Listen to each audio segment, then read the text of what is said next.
আসসালামু আলাইকুম, সবাইকে স্বাগত জানাচ্ছি আজকের অনলাইন ক্লাসে। আজকে আমি যে জিনিসটা দেখানোর চেষ্টা করব, তো আমরা প্রোগ্রামে এই ইনডেন্টেশন শব্দটা আসলে কি কাজ করে, এই শব্দটার মিনিংটা কি সেটা নিয়ে আমি ক্ষুদ্র একটা আলোচনা করব। ইনডেন্টেশন মূলত আমরা প্রোগ্রামিংয়ের কেন ব্যবহার করব, বা এটা প্রোগ্রামিংয়ের কোথায় কাজ করে, কোথায় প্রবলেম ক্রিয়েট করে, সেটাই আমি দেখব।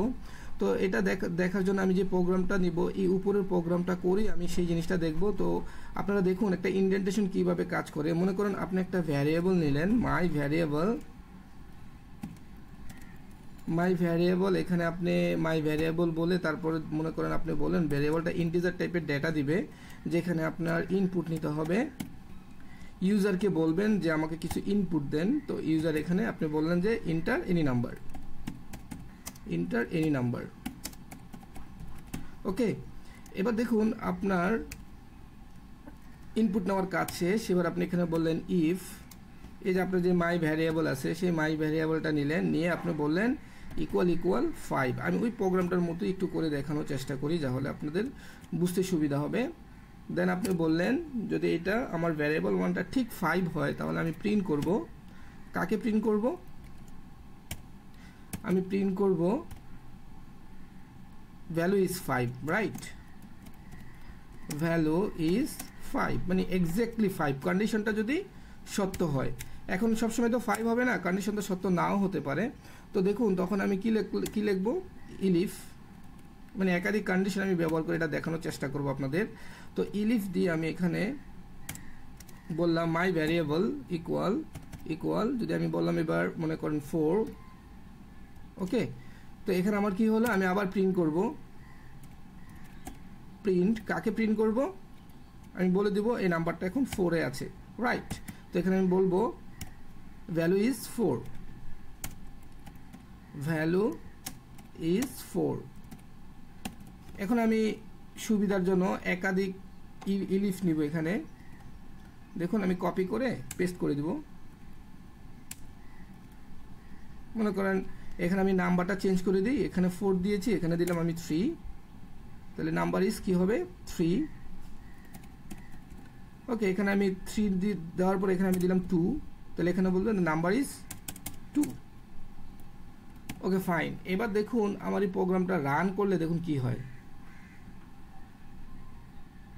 হ্যাঁ, দেখুন প্রোগ্রামটা কিন্তু রান করে নাই। মূলত এখানে আমার আজকের যে আলোচনার বিষয় যে ইনডেন্টেশনটার মূল কথাটা হচ্ছে, আপনাকে যদি সহজে বলি, যে আপনি যে ইফ লিখবেন সেটার নিচেই বাকিগুলো লিখবেন, একেবারে একই বরাবর হবে, তাহলে কিন্তু আপনার এটা প্রিন্ট হবে। দেখুন আমি একই বরাবর দিলাম, এখানে একটা প্রিন্টকে আমি একটু আগিয়ে দিই। হ্যাঁ দেখুন এবারও কিন্তু আমার এটা প্রিন্ট হবে না। হ্যাঁ, তো এবার আমার কিসের ভুল আছে দেখুন, এখানে সে বলে দিয়েছে এখানে প্রিন্টের এই জায়গাটা ভুল হয়েছে।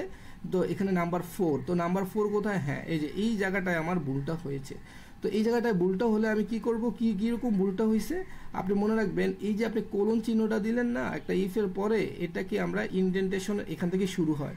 তো এখান থেকে আপনি যখন প্রিন্ট করবেন তার আগে মিনিমাম 3টা স্পেস দিবেন, ঠিক আছে? তো এই কারণে এখানে আমরা 3টা স্পেস দিব, অথবা আমি এখানে ইচ্ছা করলে এটাকে না, ইফকে 3টে স্পেস দিব না, আমি স্পেস দিব প্রিন্টকে। তো এখানে আপনার প্রিন্টকে এখানে নিয়ে আসবো। দেখুন এই সারি যাতে ঠিক থাকে, এই যে ইফিল সব ঠিক আছে না। এবার দেখুন আমি যদি প্রিন্ট করি, দেখুন কোনো এরর আসবে না। হ্যাঁ বলতেছে ইন্টার এনি নাম্বার, যেমন আমি একটা নাম্বার দিলাম 2, তো এটা বলে দিবে the number is value is true. কন্ডিশনটা এখানে সত্য হয়েছে। আশা করি ইনডেন্টেশন যে ভুলটা, সেই ভুলটা আপনারা বুঝতে পারছেন। এখানে মূল কথাটা আরেকবার রিপিট করি। এখানে মূল কথাটা হচ্ছে আপনার এই ইফ বরাবর ইলিফ যদি আপনি আবার ইলস নেন, ঠিক আছে? যেমন আমি এখানে আরেকটা শব্দ নিলাম, যেমন এখানে বললাম এগুলো যদি কোনোটাই না হয়, ইলস, দেখুন এই লাইনটার দিকে একটু তাকান। যদি কোনোটাই না হয় তাহলে এখানে একটা শর্ত দেওয়া আছে, দেখুন যদি কোনোটাই না হয় তাহলে নো কন্ডিশন ওয়াজ ট্রু, মানে এখানে কোনো কন্ডিশনেই সত্য হয় নাই। তার মানে এখানে আমি ইলিফ লিখে দেন আমি লিখলাম, প্রিন্ট করে দিলাম, প্রিন্ট, দেখুন আমি এখানে প্রিন্ট করে দিলাম নো কন্ডিশন ইজ ট্রু, মানে কোনো কন্ডিশনটাই সত্য হয় নাই, নো কন্ডিশন ইজ ট্রু। ওকে, এবার দেখুন আমি যদি এখানে প্রিন্ট করি তাহলে কিন্তু আমার এটা রান হবে না, একাধিক ভুল আছে এখানে। প্রথমত ভুল আছে এই যে আমার ইলিফ, এই যে এখানে ভুলটা আপনি কিভাবে বুঝবেন, এই জায়গায় একটু পড়বেন। হ্যাঁ, এখানে বলেছে যে the most recent call last এক, আর একটা হচ্ছে বলেছে ইলস, এই যে ইলের পরে আপনি যে প্রিন্ট দিয়েছেন নো কন্ডিশন ইজ ট্রু, এই জায়গায় ভুলটা হয়েছে। তার মানে মূলত প্রথম হচ্ছে আপনার এই ইলটাকে আপনার কি নিয়ে আসতে হবে, ঠিক ইলিফের নিচে ইলসটাকে নিয়ে আসতে হবে এক। 2 নম্বর হচ্ছে এটা আর ঠিক স্পেস দিতে হবে 2-3টা, তো আপনি এখানে স্পেস দেন, তাহলে এখন দেখুন এটা কিন্তু কাজ করবে। রাইট, এবার আপনার দেখুন যদি দেই, রাইট, এখানে দেখুন আমি 5 4 3 2 কোনোটাই না দিয়ে 1 দিলাম, তো 1 দিলে এখানে কোনো কন্ডিশনকে কিন্তু সে সত্য করতেছে না। দেখুন এবার যদি আমি রান করি এটা কি আসবে, হ্যাঁ আমি আবার 1 দিই, 1 দিয়ে আমি যদি রান করি দেখুন নো কন্ডিশন ইজ ট্রু, এখানে কোনো কন্ডিশনে কিন্তু কাজ করে নাই। আশা করি আপনারা এখানে যেই আমাদের ইনডেন্টেশন এটা বুঝতে পেরেছেন, এটার জন্য কিন্তু অনেক সময় প্রোগ্রাম রান নাও করতে পারে। তো আজকে টিউটোরিয়ালটা এতটুকুই ছিল। সবাই